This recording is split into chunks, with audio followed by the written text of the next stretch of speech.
I pushed through the front door of our Lakewood home just west of Denver, snow dusting my scrubs after a 14-hour shift at Denver Health. The Christmas lights I'd hung last weekend glowed warm against the freezing night, but the house felt hollow. "Ava?" I called, setting my keys down. Silence. Then I spotted her, my 16-year-old curled on the couch in her red holiday sweater, face blotchy from crying. Her overnight bag sat untouched by the door. "Sweetheart, why are you here? You were supposed to be at Grandma and Grandpa's." She sat up slowly, hugging her knees. "Grandma said there was no room at the table. They had 25 people, last-minute church friends. I brought the cinnamon cookies we made together.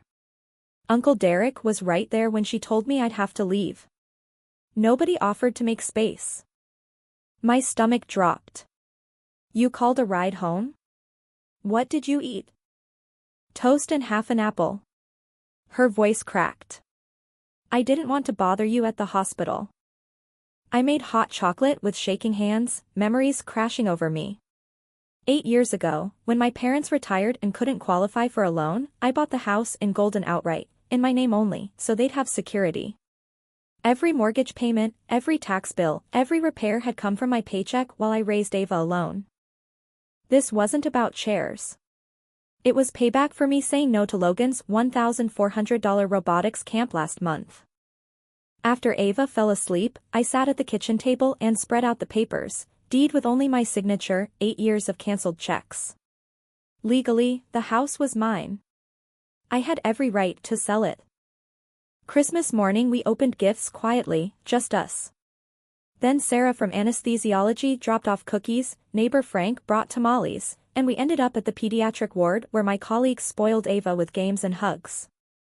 Driving home through snow-dusted foothills, she whispered, "This feels more like family than they ever did." 2 days later I called my attorney friend.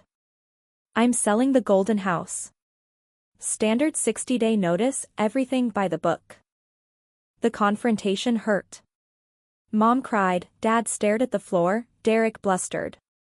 But I stayed calm. "You turned my daughter away on Christmas Eve after everything I've done. I'm done enabling.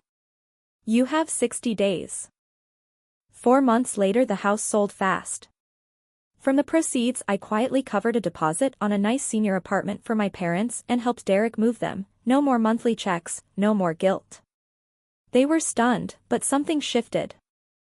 Last week a letter arrived from Mom, no demands, just honest words, "We took you for granted. We're sorry. Thank you for giving us a soft landing." I folded it and hugged Ava on the porch, Rocky Mountains glowing pink at sunset. Boundaries don't break family, honey, they rebuild it on respect. Blood doesn't owe you a seat at the table if love was never mutual. Real family chooses kindness every single day. For the first time in years, we both breathed easy. And that was the best gift of all.